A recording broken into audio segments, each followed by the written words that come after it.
নমস্কাৰ, মই শিৱানন্দ বৰা। মই আপোনালোকক কৈ গৈ আছোঁ বিশ্বযুদ্ধৰ কথা, যুদ্ধৰ বৰ্বৰতাৰ কথা আৰু ইয়াৰ শেষ পৰিণতি সম্পৰ্কে। আপোনালোকে চাই আছে দ্বিতীয় বিশ্বযুদ্ধৰ কাহিনী।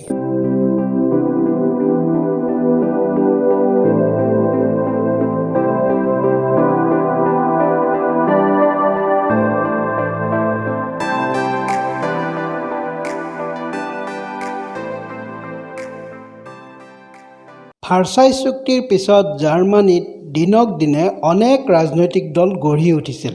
এই সৰু সৰু দলবোৰৰ লক্ষ্য আছিল প্ৰথম মহাসমৰৰ পিছত জাৰ্মানীৰ শোচনীয় পৰাজয়ৰ কলংক দূৰ কৰি জাৰ্মানীক পুনৰ এখন শক্তিশালী ৰাষ্ট্ৰ হিচাপে গঢ়ি তোলা। ঠিক তেনে এটি দলৰে নাম আছিল জাৰ্মান ৱৰ্কাৰ্ছ পাৰ্টি। ভাৰ্চাই চুক্তিৰ ৩ মাহৰ পাছত ছেপ্টেম্বৰ মাহত মিউনিকৰ বিয়েৰৰ দোকান এখনত ৪জন সাধাৰণ জাৰ্মান ৱৰ্কাৰ্ছেৰে গঠিত হৈছিল এই পাৰ্টি, যি পাৰ্টিৰ প্ৰতিষ্ঠাতা আছিল কাৰ্ল হাৰাৰ।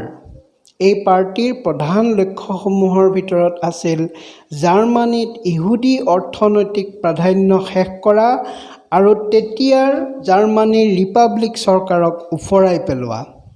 এডলফ হিটলাৰে কিন্তু এই পাৰ্টিৰ প্ৰতিষ্ঠা কৰা নাছিল। সেই সময়ত হিটলাৰে নিজে জাৰ্মান সামৰিক বাহিনীত কেৱল বাতৰি যুগনিয়াৰ বিভাগতহে কাম কৰিছিল আৰু এদিন জাৰ্মান ৱৰ্কাৰ্ছ পাৰ্টি সম্বন্ধে অনুসন্ধান কৰিবলৈ পাৰ্টিৰ মিটিঙলৈ গৈছিল। এইখন মিটিঙতেই পাৰ্টিটোৰ নেতা এণ্টন ডেক্সলাৰ আৰু কাৰ্ল হাৰাৰৰ বক্তব্য শুনি হিটলাৰ যথেষ্ট প্ৰভাৱিত হৈছিল, কাৰণ তেওঁ দেখিছিল যে পাৰ্টিৰ চিন্তাধাৰাৰ লগত তেওঁৰ নিজস্ব চিন্তাধাৰা আৰু আদৰ্শৰ যথেষ্ট মিল আছে।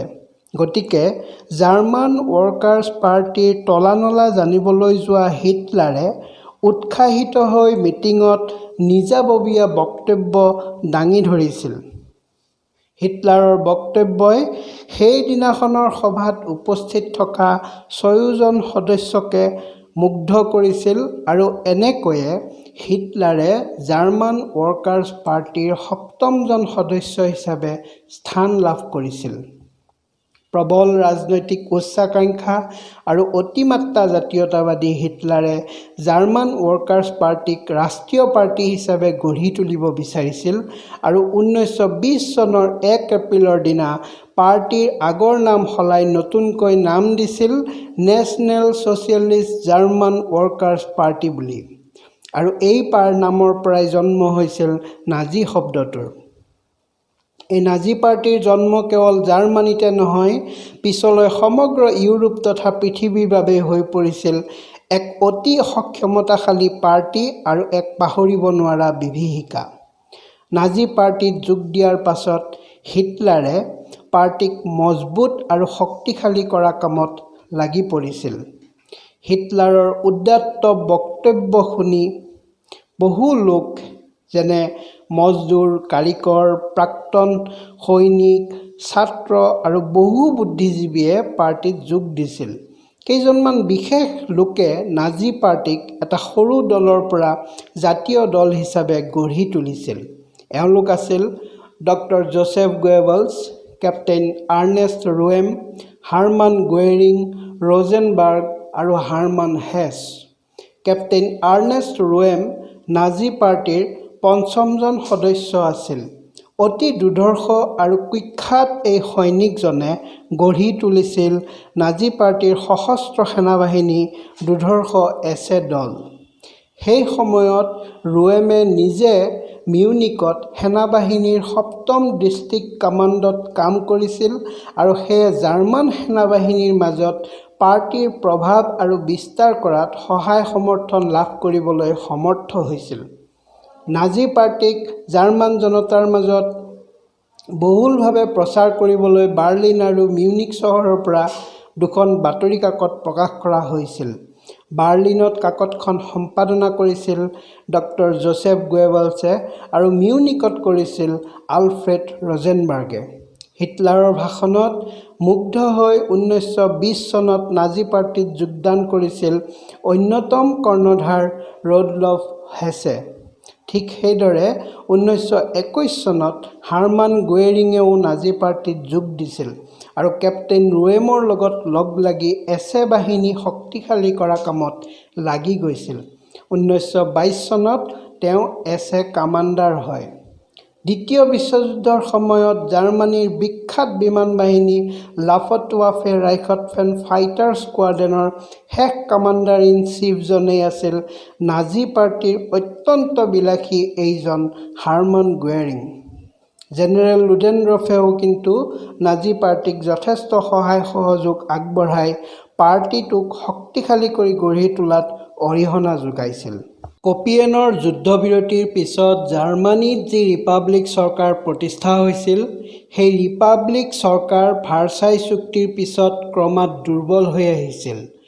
জাৰ্মানীৰ অৰ্থনীতি ঘাইকৈ নিৰ্ভৰ কৰিছিল জাৰ্মানীৰ ৰক্ষণশীল সমাজখনৰ ওপৰত। কপিয়েনৰ যুদ্ধবিৰতি, ভাৰ্চাই চুক্তি মানি লোৱা বাবে জাৰ্মানীৰ ৰক্ষণশীল সমাজখনে ৰিপাব্লিক চৰকাৰৰ তীব্ৰ বিৰোধিতা কৰিছিল।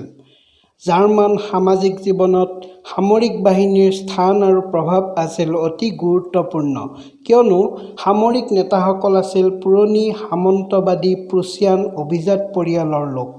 গতিকে ৰিপাব্লিক চৰকাৰতকৈ ৰক্ষণশীল সমাজখনৰ প্ৰতিহে তেওঁলোকৰ সমৰ্থন বেছি আছিল। তদুপৰি জাৰ্মানীৰ অ'ত-ত'ত গঢ়ি উঠা সৰু সৰু ৰাজনৈতিক দলসমূহো আছিল সম্পূৰ্ণ ৰিপাব্লিক চৰকাৰৰ বিৰোধী। এনেধৰণেৰে ৰাজনৈতিক অস্থিৰতা আৰু অৰ্থনৈতিক দুৰ্যোগে জাৰ্মানীক সম্পূৰ্ণ জুৰুলা কৰি পেলাইছিল। তদুপৰি ফ্ৰান্সে জাৰ্মানীৰ ঘাই ঔদ্যোগিক অঞ্চল ৰুৰ অধিকাৰ কৰি লৈছিল, যাৰ ফলত জাৰ্মানীৰ অৰ্থনীতিৰ ওপৰত প্ৰচণ্ড বিপৰ্যয় নামি আহিছিল। কাৰণ এই অঞ্চলৰ পৰাই জাৰ্মানীয়ে 4/5 কয়লা আৰু তীখা উৎপন্ন কৰিব পাৰিছিল। ফৰাচী সামৰিক অধিকাৰৰ প্ৰতিবাদত ৰুৰৰ শ্ৰমিকসকলে ধৰ্মঘট আৰম্ভ কৰি সকলো কল কাৰখানা বন্ধ কৰি দিছিল। ফলত সমগ্ৰ ৰুৰ অঞ্চলত উৎপাদন একেবাৰে বন্ধ হৈ পৰিছিল। এনে ভয়াৱহ ৰুৰ ধৰ্মঘটৰ ফলত জাৰ্মানীৰ অৰ্থনীতি একেবাৰে ভাগি পৰিছিল আৰু 1921 চনৰ পৰা জাৰ্মান মাৰ্কৰ বিনিয়োগ মূল্য ক্ৰমান্বয়ে কমি আহি 1923 চনৰ 1 জুলাইত অবিশ্বাস্যভাৱে $1 মূল্য হৈছিলগৈ 1,60,000 মাৰ্ক, 1 আগষ্টত হৈছিলগৈ 4 নিযুত মাৰ্ক আৰু নৱেম্বৰত হৈছিলগৈ 40 কোটি মাৰ্ক। ফলত মাৰ্কৰ ক্ৰয় ক্ষমতা একেবাৰে শূন্য হৈ পৰিছিল।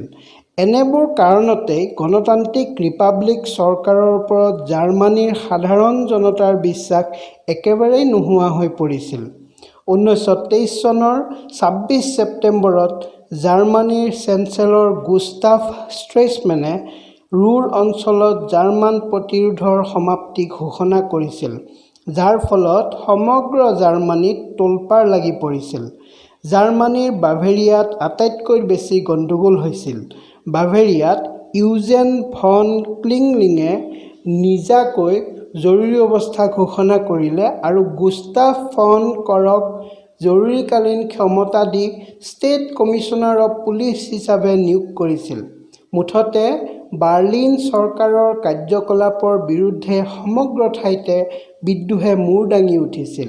সেই সময়ত নাজী নেতা হিটলাৰে দুৰ্ধৰ্ষ এছে বাহিনী আৰু জাৰ্মান সামৰিক বাহিনীৰ সমৰ্থনত অতি শক্তিশালী নেতা হিচাপে গা কৰি উঠিছিল। জাৰ্মান শাসন ক্ষমতা সম্পূৰ্ণৰূপে নিজৰ আয়ত্তলৈ আনিবলৈ হিটলাৰে বাভেৰিয়া চৰকাৰৰ ওচৰত বাৰ্লিনলৈ নাজী পাৰ্টিয়ে মাৰ্চ কৰাৰ প্ৰস্তাৱ দিছিল, কিন্তু বাভেৰিয়া চৰকাৰে সেই প্ৰস্তাৱ নাকচ কৰিছিল। গতিকে হিটলাৰে এইবাৰ বাভেৰিয়া চৰকাৰক বন্দী কৰি তেওঁলোকৰ হতুৱাই নিজৰ উদ্দেশ্য সিদ্ধিৰ পৰিকল্পনা কৰিছিল আৰু 1923 চনৰ 8 নৱেম্বৰৰ দিনা গধূলি 9 বজাত মিউনিকৰ বিয়েৰ হলত বহা এখন সভাত অতৰ্কিতে নাজী পাৰ্টিৰ এছে বাহিনীৰ হতুৱাই আক্ৰমণ চলাই হিটলাৰে বাভেৰিয়া চৰকাৰৰ মুৰব্বী 3জন ক্ৰমে Gustav von Kahr, general von Lossow আৰু কৰ্নেল চিচাৰক বন্দী কৰিলে। হিটলাৰৰ এনে কাৰ্যৰ বাবে চৰকাৰে National Socialist German Workers' Party আৰু ইয়াৰ সকলো সহযোগী অনুষ্ঠানক বেআইনী ঘোষণা কৰি গোৱেৰিং আৰু হেছৰ বাহিৰে হিটলাৰৰ লগতে বাকী সকলো নাজী নেতাকে বন্দী কৰিছিল। ব্লুটেনবাৰ্গ ষ্টেচৰ ইনফেণ্ট্ৰি স্কুলত 1926 চনৰ 26 ফেব্ৰুৱাৰীৰ দিনাখন আৰম্ভ হৈছিল হিটলাৰ আৰু সহযোগীসকলৰ বিচাৰ প্ৰক্ৰিয়া। বিচাৰত হিটলাৰৰ শাস্তি হ'ল 5 বছৰৰ কাৰাবাস আৰু হিটলাৰৰ অন্য সহযোগীসকলৰো বিভিন্ন ম্যাদৰ কাৰাবাসেৰে দণ্ডিত কৰা হৈছিল। জেনেৰেল লুডেনডৰ্ফক মুক্ত কৰি দিয়া হৈছিল। লেণ্ডছবাৰ্গ দুৰ্গত হিটলাৰক বন্দী কৰি ৰখা হৈছিল।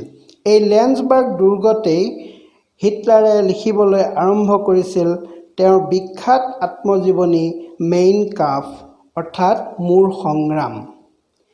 এই বিচাৰৰ পৰা হিটলাৰৰ আটাইতকৈ ডাঙৰ লাভটো হৈছিল যে বাভেৰিয়াৰ এক ঠেক গণ্ডিৰ পৰা হিটলাৰৰ নাম সমগ্ৰ জাৰ্মানীতে বিয়পি পৰিছিল এজন সাহসী ব্যক্তি হিচাপে, এজন জ্বলন্ত দেশপ্ৰেমিক হিচাপে।